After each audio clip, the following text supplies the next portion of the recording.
어쨌든 여기서 니체는 아예 예수님 자체를 부정하고 예수님보다 600년 전 현자를 자기 책의 주제로 삼습니다. 신은 죽었고 인간이 초월자가 되어야 한다는 주장입니다. 자기 자신이 초월자가 되어야 된다는 거예요. 자기가 완벽한 존재가 되어야 되는 신 필요 없다 이거죠. 니체의 삶을 보면은 아팠죠. 계속 고통스러웠죠. 기독교를 비판해갖고 강단에서 떠날 수밖에 없었죠. 여자한테 끊임없이 차이죠. 정말로 긍정적인 일이 거의 없었던 거예요. 그래서 니체를 니힐리즘, 이건 허무주의라고 그러는데 허무주의의 이제 시작을 니체로부터 보는 사람들도 있습니다. 어쨌든 마음이 온유한 예수님을 만나지도 않았고 정말로 예수님한테 깊은 인간에 대한 그 깊은 이해를 배우려고도 하지 않았고 논리적으로, 철학적으로, 이성적으로 예수님을 만났던 니체에게는 결국 예수님께서 주시는 안식을 니체는 누리지 못합니다. 예수님 안에는 끝도 없는 인간에 대한 연민, 사랑, 이해, 용서, 안식이 들어있는데 그 깊은 예수 성심에 발도 들여놓지 않은 채 외롭고 어둡고 부정적으로 사는 젊은이들이 많습니다. 사실 우리 인생살이가 만만치는 않습니다. 하지만 나의 구세주인 예수님께서 내 인생길에 언제나 함께 동행해 주심을 믿는다면 정녕 편안한 멍에를 지고 가벼운 짐을 지고 행복한 인생을 살 수 있을 것입니다. 오늘 듣는 11장 마지막 구절로 하느님 나라를 선포하는 일이 아무리 힘들고 고단하더라도 예수님께서 나에게서 배운다면 너희들은 안식을 얻을 것이라고 말씀을 하십니다. 나는 마음이 온유하고 겸손하니 내 멍에를 메고 나에게 배워라. 예수님한테 배울 게 너무 많죠. 정말로 예수님의 삶을 묵상하고 예수님의 행동을 묵상하고 예수님의 한마디 한마디를 정말로 배우면은 정말 안식을 얻을 수 있습니다. 고생하며 무거운 짐을 진 너희는 모두 나에게 오너라. 내가 너희에게 안식을 주겠다. 우리는 인생의 무거운 짐들이 각자 하나씩은 있습니다. 어찌 보면 사람으로 태어났다는 사실 하나만으로도 힘든 세상에 내던져진 것입니다. 하이데거라는 철학자는 인간은 좀 어려운 말로 피투됐다고 그러는데 내던져진 존재라고 표현을 합니다. 심지어 나를 낳은 부모도 나에게 위로와 도움이 되기보다는 부담과 책임감, 심지어 부모에게 이렇게 소리 지르는 자식들도 봤습니다. 이렇게 힘들게 할 거면 왜 나를 이 세상에 낳았느냐? 항변하는 자식들도 있습니다. 또 반대로 부모도 자식을 낳고 뜻대로 안 되는 자식을 죽이지도 못하고 살리지도 못하고 어쩔 수 없이 냉가슴만 앓는 부모들도 많습니다. 며칠 전에는 정신장애가 있는 자식을 필리핀까지 가서 내다 버린 부모도 있었습니다. 제가 한번 해병대 강의를 갔었는데 저를 안내하는 대위가 여성이었습니다. 매력적인 카리스마도 있고 군인이라는 위엄도 있고 또 아주 곱고 예쁘게 생겼습니다. 마침 우리 천주교 교우였습니다. 이런저런 이야기를 하는데 아들을 둘 두었다는 이야기를 했습니다. 남편도 해병대 장교, 아내도 해병대 장교에다가 아들도 둘씩이나 있으니까 정말로 참 든든하고 행복하겠다고 말하니까 그 해병대 장교가 완전 군대 언어로 신부님 모르는 소리 마십시오. 요즘 7살, 10살 된 두 아들을 보면 다시 할 수만 있다면 뱃속에 다시 집어넣고 싶습니다. 이렇게 대답을 했습니다. 아니 남녀가 좋아서 결혼하고 좋아서 아이 낳았는데 또 얼마나 이뻐요. 막 재롱 피고 그럼 젖 먹여 키우고 안아 키우고 업어 키우고 그렇게 그냥 기쁨을 주는데 어느 순간인가 그 자식을 뱃속에다가 다시 집어넣고 싶다고 그러니 그 기쁨도 때로는 부담이 된다는 거죠. 요즘 제 강론 듣는 분들 가운데 자식을 뱃속에다 집어넣고 싶으면 다시 집어넣고 싶은 분들 많을 거라고 생각을 합니다. 예수님이 그래서 고생하고 짐진 자 다 나에게 오라고 말씀하시는 거예요. 이 세상을 산다는 일은 어찌 보면 참 고단한 삶입니다. 고생하며 무거운 짐을 지고 살아가는 게 인생인 줄도 모르겠습니다. 이 무거운 짐을 예수님께 맡기고 살아가면 훨씬 좀 가볍고 행복할 텐데, 그런데 끝까지 자신의 고통을, 무거운 짐을 예수님께 맡기지 않고 혼자 짊어지고 힘겹게 사는 사람들이 많습니다. 많은 분들이 저한테 이렇게 물어봅니다. 신부님, 힘드시겠어요. 생태마을도 그냥 평창에 1년에 5만 명이나 오고 그 수많은 사람들이 찾아와서 이야기하려고 그러고, 문경에 제3생태마을 해갖고 거기에다가도 또 일을 하려고 그러고, 또 아프리카에 매년 뭐 60명, 70명씩 데려가고, 뭐 초등학교도 짓고 중고등학교도 짓고 에이즈 아이들을 위한 고아원도 짓고 신학교도 짓고 뭐 간호대학도 짓고. 아우, 신부님 너무 힘들지 않으세요? 저는 힘들지 않아요. 왜 힘들지 않느냐면은 다 예수님한테 맡기거든요. 아니, 무거운 짐 다 나한테 맡기라고 그랬는데 그걸 왜 제가 집니까? 저는 그저 오늘 즐겁고, 오늘 행복하고, 오늘 만나는 사람한테 기쁨 주고, 오늘 만나는 사람한테 또 따뜻한 눈으로 바라봐주고, 그것만 하면은 나머지 일들은 예수님이 다 알아서 한다는 믿음이 있어요. 우리는 뭐든지 처음부터 끝까지 내가 하려고 그러는 이 책임감 강한 사람들이 사실은 그 짐에 눌려서 자살하는 경우가 많습니다. 온유한 예수님과 사랑을 나누지 않으면 고통 속에서 인생을 살 것이고 끝내는 외로움 속에서 죽을 것입니다. 그 대표적인 사람이 하나 있는데, 신은 죽었다라고 외치면서 죽은 니체입니다. 니체는 1844년에 태어나 정확하게 1900년, 56년을 이 세상에서 고통스럽고 외롭게 살다가 비참하게 죽은 철학자입니다. 니체는 독일에서 개신교 목사 집안의 외아들로 태어납니다. 아버지는 황실의 공주 셋을 가르칠 정도로 학식이 뛰어났습니다. 그런데 그런 아버지가 어느 날 밤 늦게 집에 돌아오다가 현관 앞 층계에 넘어져서 뇌진탕을 앓다가 세상을 떠나고 맙니다. 25살에 불과한 젊은 아내와 3 자녀를 남긴 채 죽었고, 그리고 8개월 후에는 2돌 넘은 남동생 요세프마저 죽습니다.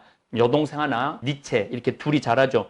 어린 시절에 니체는 무엇보다도 기억력이 뛰어나 꼬마 목사라는 별명이 붙을 정도였습니다.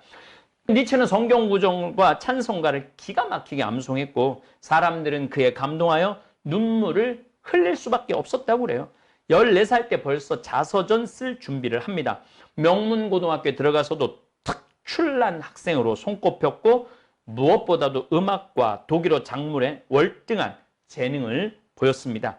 고등학교를 졸업한 니체는 본 대학에 입학을 했고, 이때는 이제 어떻게든지 친구들을 사귀어 보려고 사교 클럽에 들어가서 회원들과 함께 극장도 출입하고 담배와 술, 여자를 탐닉하기도 했습니다. 니체는 어머니의 희망대로 목사님이 되기 위해서 신학과에 적을 두었지만, 기독교에 대한 회의에 빠져 있을 무렵 지도 교수의 권유도 있고 해서 신학을 포기하고 하느님과 완전한 결별을 합니다. 23살 되던 해 군대에 징집되어서 도수 높은 안경을 쓰고 1년 동안 포병대에서 근무를 했는데, 근무 중에서 말에서 떨어져요. 그래갖고 이 가슴에 타박상을 입고 제대를 하는데, 이 타박상이 그를 한평생 괴롭히는 원인이 됩니다. 병마와 싸우기 시작을 합니다. 고생하며 무거운 짐을 진 채 세상을 살아가는 운명에 빠지게 되죠. 니체는 리틀 교수 추천으로 박사학위도 없이 스위스 바젤 대학으로 교수로 초빙이 됩니다. 이 리틀 교수가 이런 표현을 했어요. 나는 벌써 39년이라는 세월 동안 젊고 유능한 젊은이들이 내 앞에서 성장하는 것을 지켜보았다. 그러나 니체처럼 이렇게 젊은 나이에, 그리고 이렇게 빨리 성숙한 청년을 일찍 본 일이 없다. 니체는 천재다.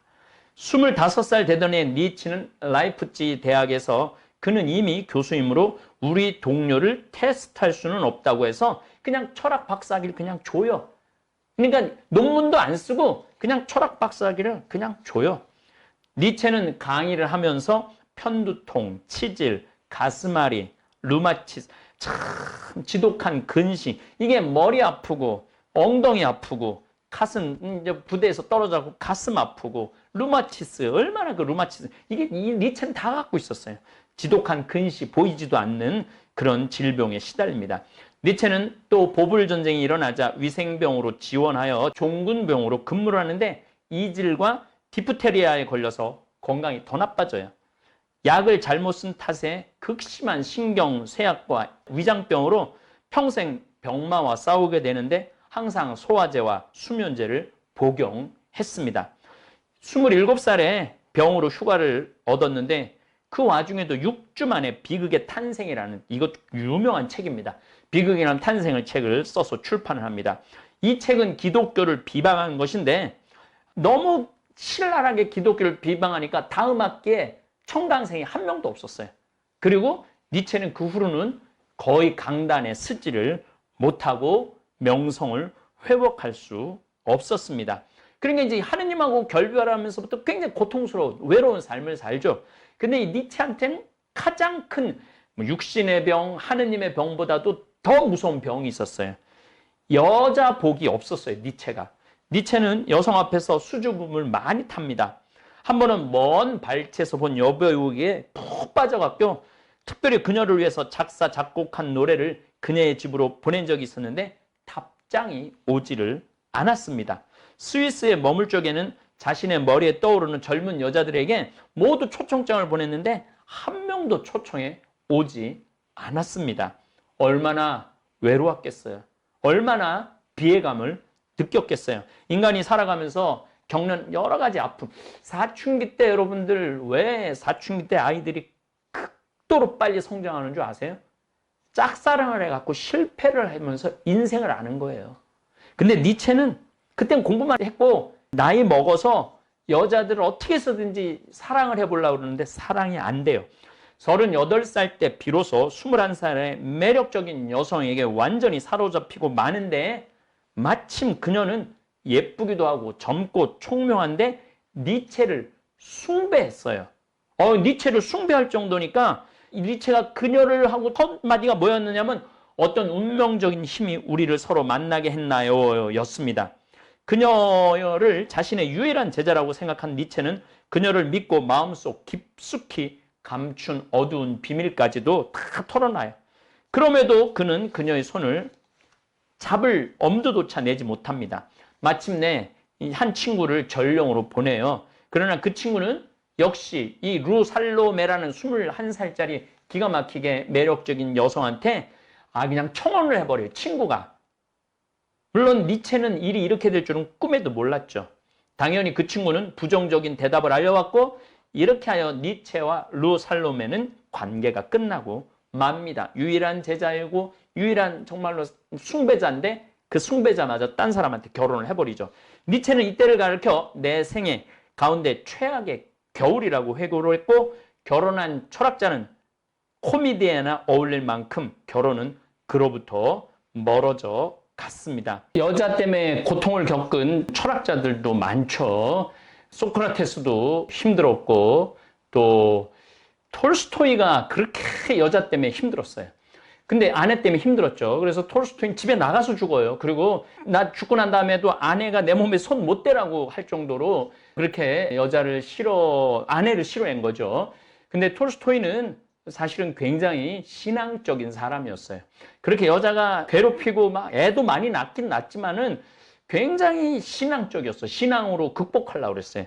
톨스토이는 계속 하느님께 귀의하면서 오늘이 중요하다고 그러고 지금이 중요하다고 그러고 하느님의 나라는 여기 있는 것도 아니고 저기 있는 것도 아니고 내 마음 안에 있다고 이렇게 이야기할 정도로 톨스토이는 불행한 결혼 생활을 했지만 하느님한테 귀한 사람이죠. 그래서 참 아름다운 책들을 많이 썼죠. 어쨌든 니체는 짜라투스트라는 이렇게 말했다 해서 너 여자한테 가니? 그러면 채찍을 잊지 마라 라는 구절이 나올 정도로 여성에 대해 혐오증까지 가지고 있었습니다. 니체는 인간으로서는 하느님을 죽였고 남자로서는 여자를 인생에서 지워버렸습니다. 여기서 짜라투스트라는 페르시아의 조로아스터교를 창조한 젊은 현자입니다. 조로아스터교를 보면은 그리스도교 교리하고 비슷한 게 참 많아요.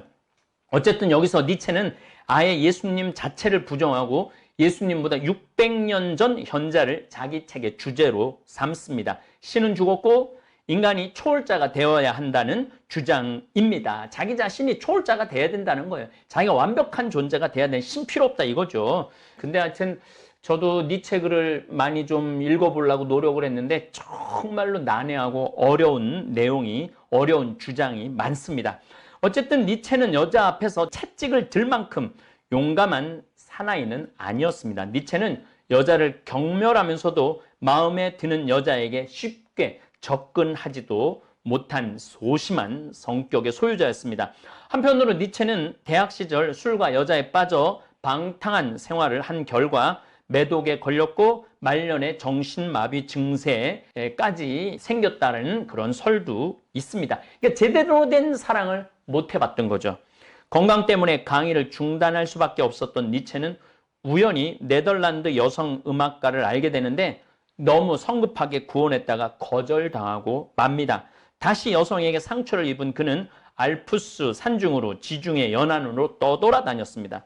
몸의 병 역시 극도로 악화되어 마침내 죽음을 각오해야 할 상황까지 이르렀는데 심지어 그 여동생, 평생 돌본 여동생한테 다음과 같은 유언을 남깁니다. 약속해라. 내가 죽거든 내관 옆에는 친구들만 서게 하고 쓸데없는 조문객은 거절한다고.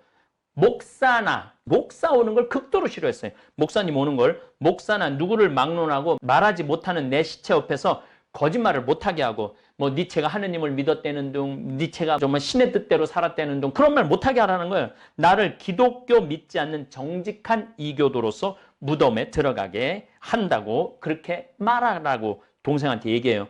니체는 병 중에도 불과 10일 만에 짜라투스트라는 이렇게 말했다. 1, 2, 3부를 완성합니다. 이 책은 1년 동안 겨우 60부가 팔려 나갑니다. 그나마 4부는 출판사가 없어갖고 자비로 출판을 합니다. 40부를 찍어갖고 친구 7명한테 증정을 하죠.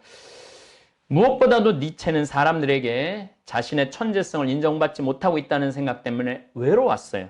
그리하여 어떤 때는 자기 책을 들여다보면 몇 시간씩 울기도 했습니다. 그는 그때의 상황을 이렇게 고백을 합니다. 영혼의 가장 깊은 내면에서 우러나오는 외침에 대해 한마디의 대답도 듣지 못하는 것, 그것은 너무나 끔찍한 체험이었다. 니체의 삶을 보면은 아팠죠. 계속 고통스러웠죠. 또 기독교를 비판해갖고 강단에서 떠날 수밖에 없었죠. 여자한테 끊임없이 차이죠. 정말로 긍정적인 일이 거의 없었던 거예요. 그래서 니체를 니힐리즘, 이건 허무주의라고 그러는데 허무주의의 시작을 니체로부터 보는 사람들도 있습니다. 어쨌든 마음이 온유한 예수님을 만나지도 않았고 정말로 예수님한테 그 깊은 인간에 대한 그 깊은 이해를 배우려고도 하지 않았고 논리적으로, 철학적으로, 이성적으로 예수님을 만났던 니체에게는 결국 예수님께서 주시는 안식을 니체는 누리지 못합니다. 45살 때 급속히 몸이 쇠약해진 니체는 토리노 길거리에서 발작을 일으키고 쓰러졌는데 막 쓰러지는데 이렇게 보니까 마부한테 막 채찍을 받는 그 말을 보면서 자기 신세가 생각이 나고 그 말을 끌어안고 그렇게 흐느껴 울었다는 아주 유명한 이야기가 있습니다. 아마도 학대받는 말을 보면서 자신의 삶이 그렇게 고통과 고난의 삶이라고 생각했던 것 같습니다. 그때 주님을 찾았다면 굉장한 마음의 평화를 얻었을 텐데 니체는 끝까지 주님을 찾지 않습니다. 어머니의 헌신적인 간호와 여동생의 보살핌 속에서 12년이라는 세월을 혼수 상태에서 헤매던 니체는 1900년에 세상을 떠납니다. 저는 가끔 니체의 삶을 보면서 한편으로는 안타깝고 한편으로는 인간의 나약함을 인정하고 조금만 더 겸손한 마음이 있었다면 그렇게 비참하게 신은 죽었다라고 외치면서 죽지는 않았을 것이라는 생각을 합니다. 저는 요즘 한국 교회 안에 니체 같은 젊은이들 많이 만납니다. 자신의 정신세계가, 철학세계가 하느님을 능가한다는 교만에 가득 찬 젊은이들이 많습니다. 그리고 과학이 하느님을 대신한다고 생각하고 그리스도교를 미신 취급하듯 하는 젊은이들도 많습니다. 심지어는 젊지 않다 하더라도 요즘은 제가 늘 말씀드리지만 유튜브 안에 무수한 정보들이 쏟아져 나오기 때문에 이제 아는 게 많아졌어요. 보통 사람들도 그러니까 자기가 하느님이 된 것 같은, 자기가 신이 된 것 같은 그런 착각 속에 빠진 사람들이 많습니다. 그리고 미래 현상을 예언하는 많은 사람들이, 요즘 잘하는 사람들은 자기가 신이라고 생각할 수 있는 병들이 많이 앞으로 나올 거라고 그래요. 저도 거기에 어느 정도 동감을 합니다. 예수님 안에는 끝도 없는 인간에 대한 연민, 사랑, 이해, 용서, 안식이 들어있는데, 그 깊은 예수 성심에 발도 들여놓지 않은 채 외롭고 어둡고 부정적으로 사는 젊은이들이 많습니다. 사실 우리 인생살이가 만만치는 않습니다. 하지만 나의 구세주인 예수님께서 내 인생길에 언제나 함께 동행해 주심을 믿는다면 정녕 편안한 멍에를 지고 가벼운 짐을 지고 행복한 인생을 살 수 있을 것입니다. 저는 가끔 인생을 너무 무겁게 사는 사람들을 볼 때 안타깝습니다. 별일도 아닌데 온갖 개똥 철학을 펼치면서 이상한 논리를 펼쳐가면서 하느님도 이기고 예수님도 이기고 사람도 이겨 먹으려는 사람들을 볼 때마다 안타깝습니다. 우린 인생을 살면서 지는 법도 배워야 돼요. 한 걸음 물러나는 법도 배워야 돼요. 또 때로는 막 정말로 한번 싸워보겠다고 덤비는 사람들도 슬쩍, 예수님이 며칠 전 복음에도 그랬죠. 어떤 거울에서 박해가 심하면 옆 거울로 피해라. 그냥 같이 머리 들이대고 목줄에 힘 줘가면서 목줄에 핏대를 올린다고 그러죠. 그렇게 할 필요가 없습니다. 예수님은 그렇게 복잡한 분이 아닙니다. 그냥 사람을 사랑하고 인간 존재를 귀하게 여기고 삶을 사랑하신 분입니다. 성서 안에 예수님께서 어렵고 복잡한 말이나 논리를 펼친 것을 여러분들 보셨습니까? 오늘도 참 귀한 말씀을 아주 단순하게 하십니다. 고생하며 무거운 짐을 진 너희는 모두 나에게 오너라.